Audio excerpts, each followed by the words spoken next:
Assalamualaikum to our lecturer, Dr. Muhammad bin Muhammad Taib, and to fellow friends. We are from Group 23. Today we will be presenting about Mamluk Architecture for the course of INA 527, History of Islamic Art and Architecture. Mamluk was derived from the Arabic word which can be translated as one who is owned or slave. It is a term most commonly referring to non-Arab, ethnically diverse such as the Turkic, Caucasian, Eastern and Southeastern European slave soldiers, also the freed slaves to which were assigned military and administrative duties serving the ruling Arab dynasties in the Muslim world. The Mamluks were a military corps recruited from slaves that served under the Ayyubid dynasty and eventually took over the dynasty in 1250s, ruling over Egypt, the Levant and the Hijaz until the Ottoman conquest of 1517s. Mamluk traditionally divided into two periods, which are the Bahri Mamluk of Kipchak, origin from southern Russia, named after the location of their barracks on the sea, and the Berji Mamluk of Circassian origin, who were quartered in the citadel. However, Mamluk Islamic architecture is oftentimes categorized more by the reigns of the major sultans than a specific design. The Bahri reign defined the art and architecture of the entire Mamluk period. Mamluk decorative arts, especially enameled and gilded glass, inlaid metalwork, woodwork, and textiles were prized around the Mediterranean as well as in Europe, where they had a profound impact on local production. The reign of Baybar's ally and successors, Al-Mansur Qalawun, initiated the patronage of public and pious foundations that included madrasas, musalla, minarets, and hospitals. Such endowed complexes not only ensured the survival of the patron's wealth, but also perpetuated his name, both of which were endangered by legal problems relating to inheritance and confiscation of family fortunes. Besides Qalawun's complex, other important commissions by Bahri Mamluk sultans include those of An-Nasir Muhammad, and as well as the immense and splendid complex of Hassan. The Berji Mamluk sultans followed the artistic traditions established by their Bahri predecessors. Mamluk textiles and carpets were prized in international trade. In architecture, endowed public and pious foundations continued to be favored. Major commissions in the early Berji period in Egypt included the complexes built by Barkok, Faraj, Muayyad Sheikh, and Barsbey. In the eastern Mediterranean provinces, the lucrative trade in textiles between Iran and Europe helped revive the economy. Also significant was the commercial activity of pilgrims en route to Mecca and Medina. Other public foundations in the region included the mosque of Akbura al-Utrish and Sabun, as well as the Madrasa Jamakiyah. In the second half of the 15th century, the arts thrived under the patronage of Qutb, the greatest of the later Mamluk sultans. During his reign, the shrines of Mecca and Medina were extensively restored. Major cities were endowed with commercial buildings, religious foundations, and bridges. In Cairo, the complex of Qutb in the northern cemetery is the best known and admired structure of this period. Building continued under the last Mamluk Sultan Al-Ashraf Kansu Al-Ghuri, who commissioned his own complex. However, construction methods reflected the finances of the state. The mosque of Amil Atibuga al-Maridani, dating from 1340 century, is a mosque from the era of the Mamluk Sultan of Cairo, Egypt. The mosque has a hypostyle plan similar to the mosque of An-Nasir, and its exterior walls are decorated in typical Mamluk architecture style. It is the most extravagantly decorated mosque in Cairo, marked by the first fully octagonal minaret and large dome, as well as other architecture innovation. To build the mosque, the Sultan appointed his master builder, Al-Mu'allim Al-Suyufi, and provide about 15,000 dirham worth of wood and marble. Construction began in the year of 1338, and total expenditure for the mosque reached over 300,000 dirham. Al-Maridani contributed a substantial amount to the mosque's construction, as he was seriously ill throughout it and hoped to make it as memorable as possible. The mosque of Amil al-Maridani is built with both hypostyle and rework plans, similar to the Sultan Mosque in the citadel. with a dome above the mihrab and 3 axial entrances. A stepped exterior layout cleverly overcomes the divergence between the street alignment and the interior, which is directed towards Mecca. About the complex, a hypostyle moats with marble column that support pointed stone arches, and in front of mihrab, it has a dome and 9 bay maksura. With recessed panel crowned with stalactites, the exterior facade are decorated. In the courtyard facade, marble, stone and stucco are all employed. Like those of arcades, the marble columns support pointed arches whose stone voussoirs are framed by a continuous moulding forming a circle above each arch keystone. The exterior of the mosque, crowned with stalactites including double arch windows. The main entrance on the north side of the mosque each has the shape of an E1 with a pointed arch and is topped by a medallion of faience mosaic. The main entrance is a deep recess crowned by a muqarnas cresting panel with marble and richly patterned. The joggle door lintels and the small window framed by the colonnades are both common features in Mamluk architecture. In this case, the small outer window corresponds to an inner window with a blue and white tile grille. For the minaret, it is just located to the left of the main entrance. The minaret is the earliest known example of entirely octagonal shaft and pavilion. It is also the earliest minaret crowned with a top that is not the mabkara type. The pear-shaped bulb sit on top of the 8-column pavilion crowned with muqarnas. It is replicated on the interior wooden pulpit. The golden band that runs from the main entrance along the entire facade break, and the corner nearest the mosque is missing its colonnades. The buttress of the minaret is also built with a different stone than the rest of the mosque, indicating that this section of the wall was rebuilt. For the interior of the mosque, it is supported by columns from earlier building. The granite columns were taken from the Fatimid Mosque of Rashidah, though they were originally taken from ancient monuments. Many of the columns have varying height, which is compensated for with different size pedestal. The 8 columns that support the dome, however, are all of equal size, have ancient Egyptian capitals, and were likely brought from Upper Egypt. For the courtyard, the facade of the courtyard created by the surrounding arcade is characterized by features that are unusual for Mamluk architecture. The point of the arches are framed with a continuous moulding that curls into a loop at the top of each arch, and stucco carved niches and medallion alternate in the splendors of the arcade. The fountain in the courtyard is not a part of the original mosque. The courtyard area is separated from the sanctuary with a mashrabiyah open, which is a large inscription from the Quran. This wooden screen mostly shades the sanctuary from the courtyard light, making the double window in the outer wall necessary. For the sanctuary, the Qibla wall is decorated with the remains of gilded stucco and epigraphic bands, with trees at their center. These trees are one of the only extant naturalistic features in Mamluk architecture decoration. The mihrab is made of polychrome marble and has friezes of small niches with blue glass colonnades on the side framing its upper edge. The dado has similar friezes.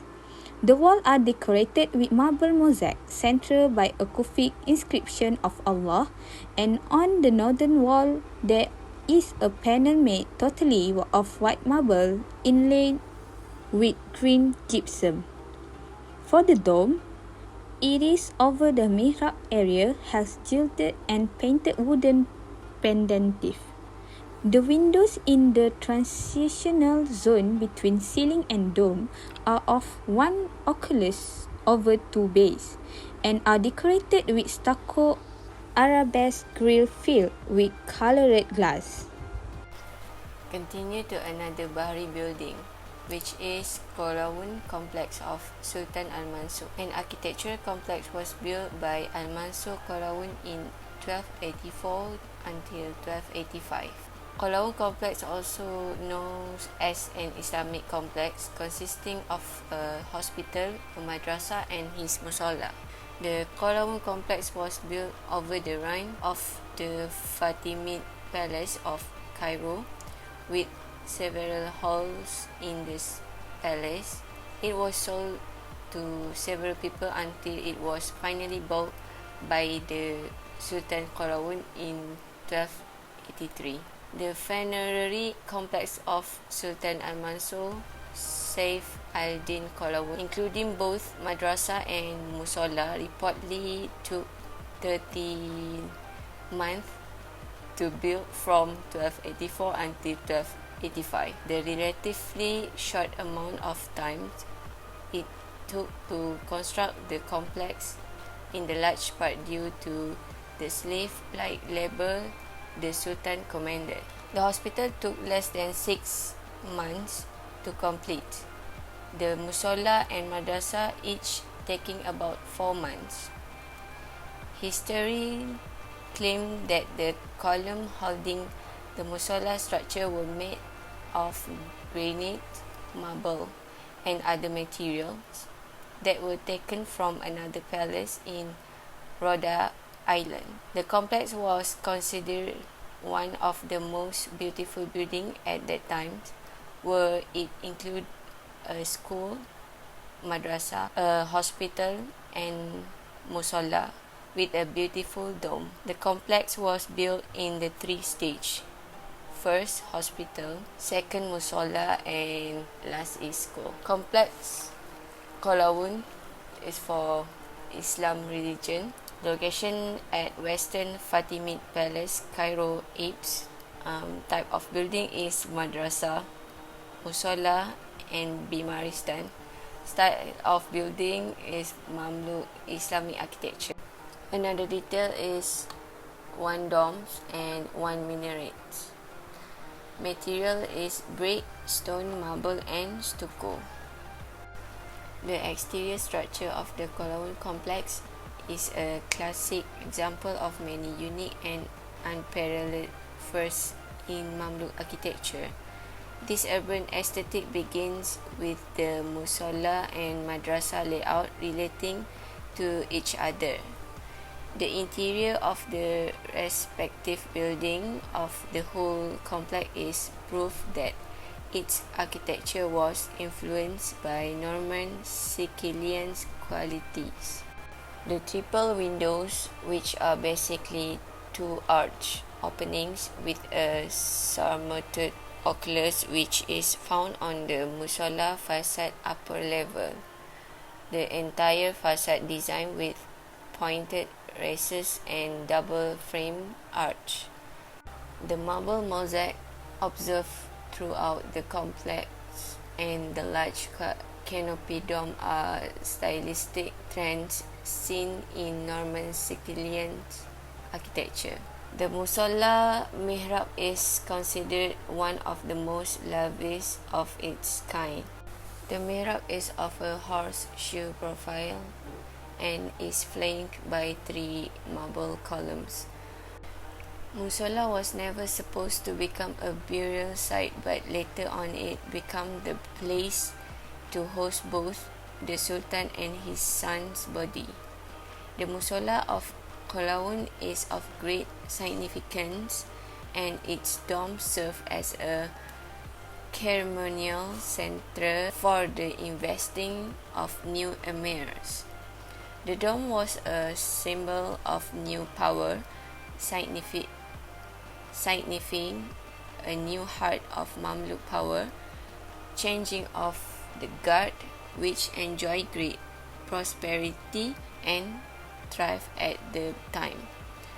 Musola domes was demolished by the Ottoman governor and was then rebuilt in Ottoman architecture. The madrasa. In the madrasa, 4 law schools and 4 Islamic law schools are always taught. Other teaching available in the madrasa include hadith and medical teaching.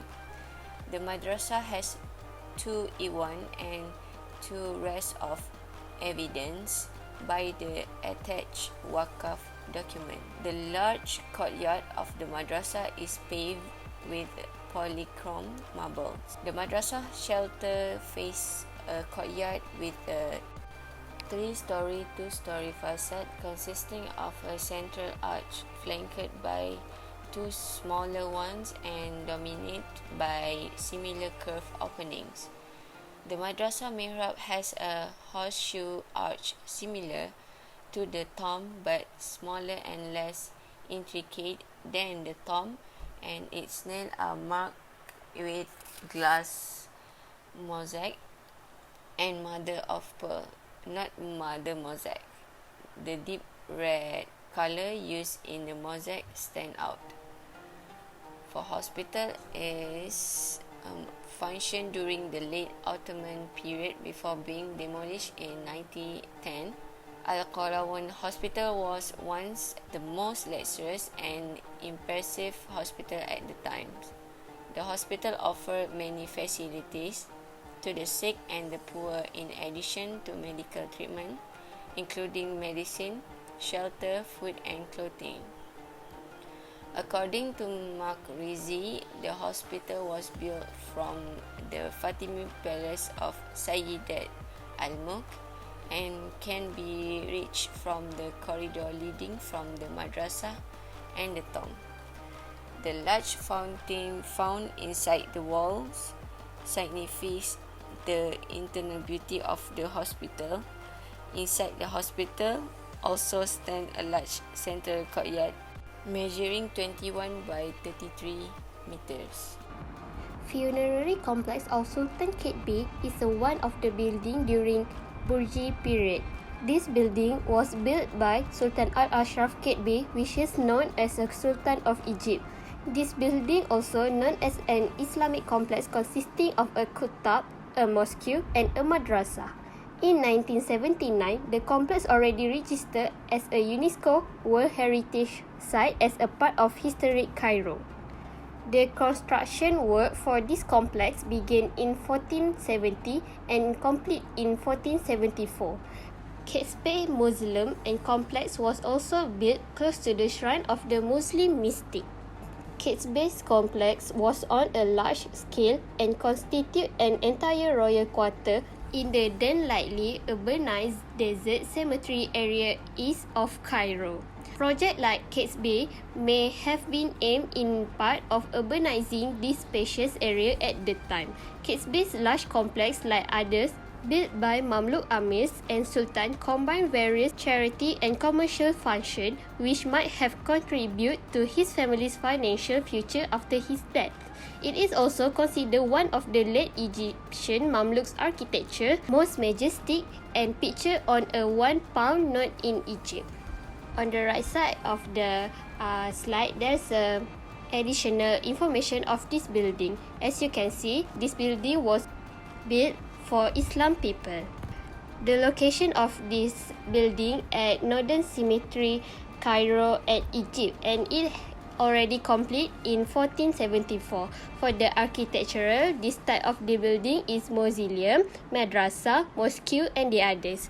Style of this building is late Mamluks, and details of this building, they have 2 domes and 1 minaret. The complex contains numerous buildings over a relatively vast area, enclosed by the same wall of which one gate named Bab al-Gindi. Inside of it, they have a mosque, a maq'ad, which is known as a smaller mosque, a hut for drinking through for animals, a rab, also known as an apartment complex, and large garden. Now take a look at floor plan of main building. According to the legend, Number 1 is a where main entrance locate. Number 2 is a lobby and system for evaluation. Number 3 for great minarets. 4 is a qiblah. 5 is a mimbar. 6 is a sultan's tomb chamber. Number 7 is the tomb within a screen. And 8 is dika, the mausoleum and dome. Kids Bay Mausoleum projects from the eastern side of the building, makes the dome more visible from the street and allow for more light to reach the interior through the northern facing windows. The outer dome of the mausoleum is an evolution from the stone domes. This pattern features a central geometric star radiating from the apex of the dome and an Arabic floral design. On the inside, the mausoleum chamber is reached from a door next to the qibla wall. It decorated with a carved and upblock mihrab, polychrome marble paneling, and a high dome with muqarnas pendentif. As you can see at the picture below, number 1 is a view of the dome of the mausoleum and its drum.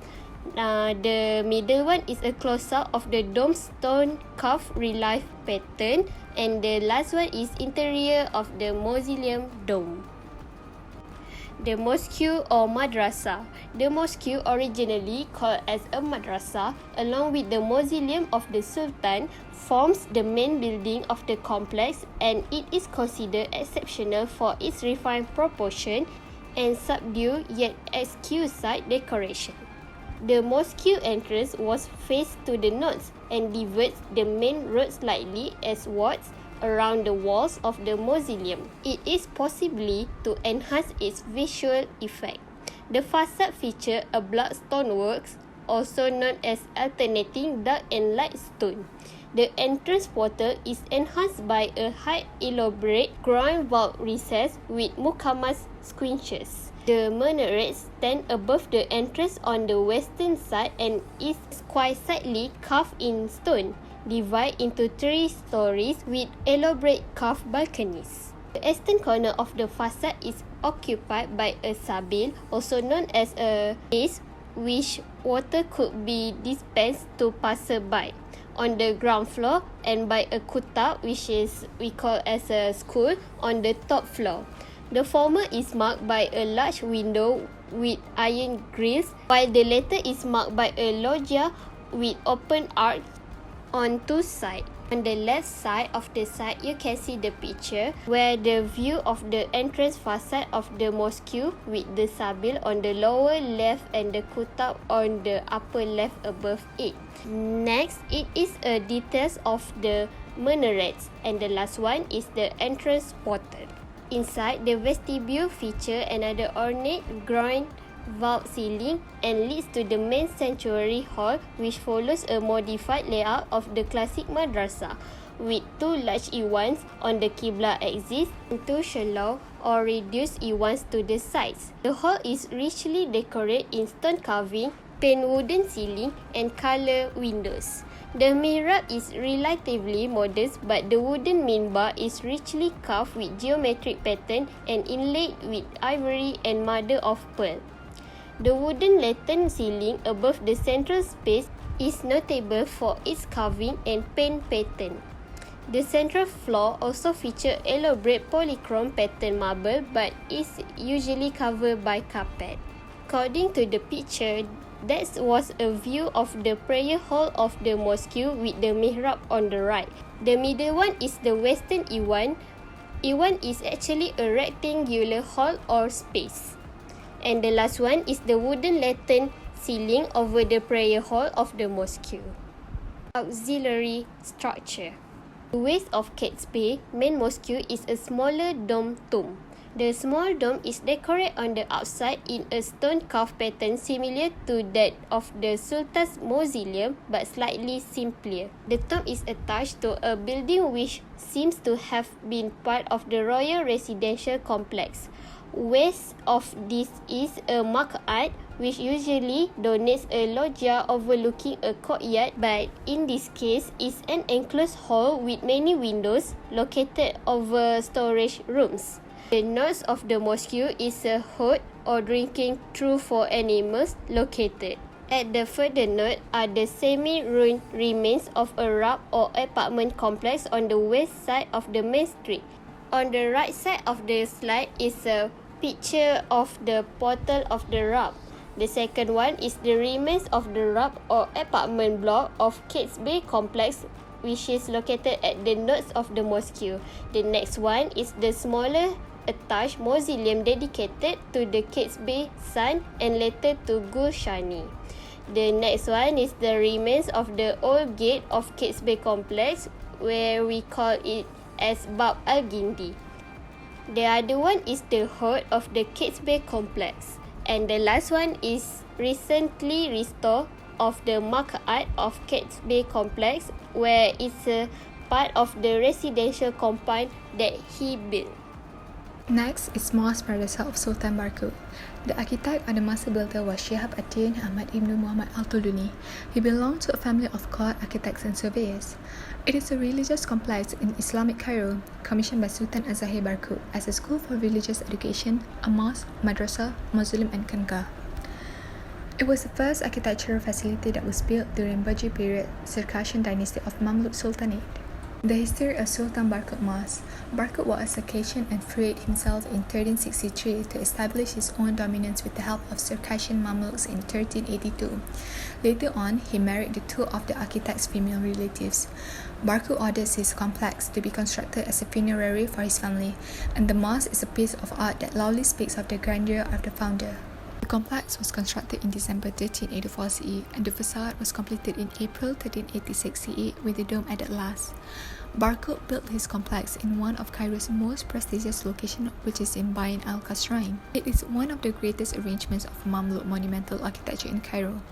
Barkut's religious complex served several functions at the time. The complex includes a Friday mosque, a madrasah for 4 Sunni madhabs for 125 students, and a khanqah for 60 Sufis. The overall design and decoration resembles the earlier mosque madrasah of Sultan Hassan. Barkut had the remains of his father moved and buried in the mausoleum of his complex when it was completed. Barkut later wished to be buried in a new mausoleum in the northern cemetery of Cairo. The mausoleum adjoining the prayer hall on its northern side, but separated by a wall. The chamber under the dome and the dome itself was originally made of wood, but was reconstructed in brick by the committee in 1893. The transition between the round dome and the square chamber is achieved by the original wooden pendentive with muqannas form. It is a gilded decoration of similar to the prayer hall ceiling. The mihrab and the qibla wall had marble decoration. The mihrab was designed to allow the flanking windows to be wide enough for the Quran reciters to sit in them. The exterior facade of the complex appears to have been carefully designed to maximize its prominence along the street. The minaret is at the far northern corner, superimposed visually with the dome with a common arrangement. Entrance portal projects both horizontal and vertically from the surrounding facade at the southern corner, a feature known as the pishta. A foundation inscription runs along the upper part of the wall. Quranic inscription at the lower level around the doorway. It features an ornate and unusual calligraphic style. The top lines of the letters join together into flower-like knots. The two round windows visible along the exterior wall correspond to the mihrabs of the madrasah and the mausoleum. The entrance portal rises up to an ornamental stone wall muqannas carving. Large panels of inlaid marble below, which is similar to Sultan Hassan Madrasa's vestibule that possibly brought from Syria. The entrance bronze doors are finely decorated with geometric patterns, which is 18 pointed and 12 pointed stars. For the interior, the entrance had a lantern structure above the muqannas vaults. A passage leads to the central rectangular courtyard, ascent, flanked by 4 iwans, which was characteristic of monumental madrasas of the period.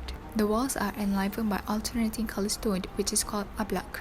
The fountain sabil in the middle of the courtyard is recent addition by the late 19th century. The iwan on the eastern side is covered by the largest single wood roof in Mamluk architecture, and the remaining 3 iwans are covered by stone vaults. The main prayer hall has a basilica-style plan with columns upholding the roof. Its richly painted and carved wooden ceiling is known to be an outstanding feature of this monument. The floor and the qibla wall adorned with marble mosaics and paneling, and the main mihrab itself is covered with multicolored marble mosaics and flanked by 4 decorative columns. The characteristic of Mamluk architecture is distinguished by the construction of multifunctional buildings whose floor plans became increasingly creative and complex, due to the limited available space in the city and a desire to make monuments visually dominant in their urban surroundings. Mamluk buildings could include a single mausoleum or a small charitable building, for instance a public drinking fountain. While larger architectural complexes typically combined many functions into one or more buildings, this could include charitable functions and social services such as a mosque, khanqah, madrasah, bimaristan, maktab, kutab, sabil, hod, commercial functions such as wikala or khan, and also a rab. The 4E1 plan, which was introduced earlier to the architecture of Egypt and Syria by the Zangids and Ayyubids, emerged as the most common plan for the religious buildings of the Mamluks, including mosques and madrasas, as well as numerous structures that combined both. The madrasas and mosques often include a domed mausoleum for the building's patron. Mamluk buildings are generally not symmetrical, instead they tend to emphasize the use of balance over symmetry in their overall composition. The alignment of the building with the different direction of the street and the Qibla is emphasized, and this results in a rich variety of entry sequences to the building that mark dramatic changes in axis. The buildings are monumental in scale, especially those located in Cairo.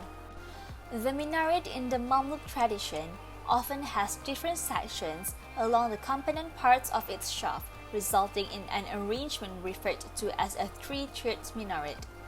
This minaret would have a square base, followed by the octagonal shaft, which in turn would be preceded by a circular shaft, the upper part of which might be colonnaded. Balconies resting of muqarnas vaults may separate these sections from each other. Other minaret sections, such as fully octagonal ones, are also common. The Mamluk used calligraphy extensively. Also, the uplog technique, which was introduced during the late Ayyubid period, becomes widespread and even characteristic of Mamluk architecture. The use of stone muqarnas is ubiquitous, and the most elaborate examples articulate the half domes located over entry portals. Even column capitals sometimes consist of muqarnas units. Dome exteriors are often decorated with carved stone, revealing ribbed, zigzag, and intricate star shape, as well as arabesque patterns.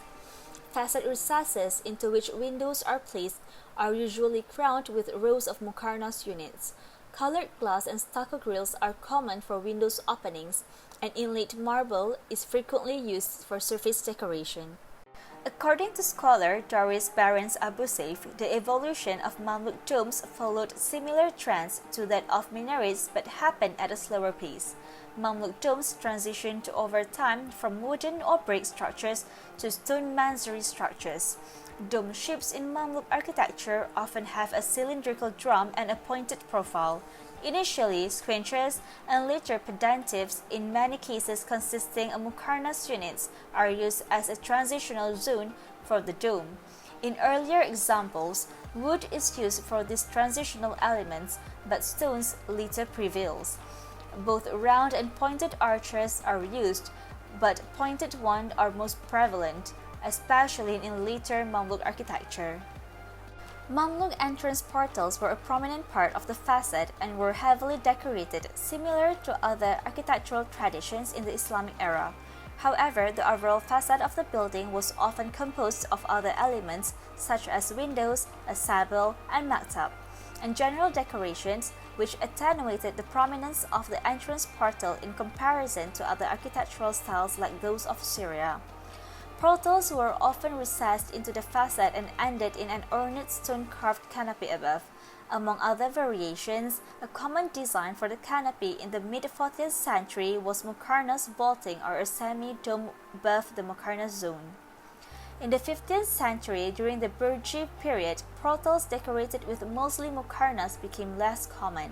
Moreover, the main entrance portal of the Mosque of Al-Mu'ayyad Sheikh was the last truly monumental portal built in the Mamluk period. After this, portals with a three-lobed profile and groin vaulting, typically a semi-dome above two other quarter domes that resemble squinches, became the main theme. The Mamluks were ardent builders of military architecture. They carried out numerous renovations and expansions of previous Crusaders and Ayyubid fortresses. Also, since they ruled an empire that accumulated considerable wealth from the transit of goods through its territories, they constructed numerous buildings that served the purposes of commerce. The architecture of the Mamluks was very cosmopolitan in nature. Cairo was an important international political and commercial center, and it attracted artisans from various regions. Mamluk architecture consequently incorporates influences from Andalus, North Africa, Crusaders, Central Asia, and Persia. That is all from us from Group 23. Thank you for watching. Assalamualaikum.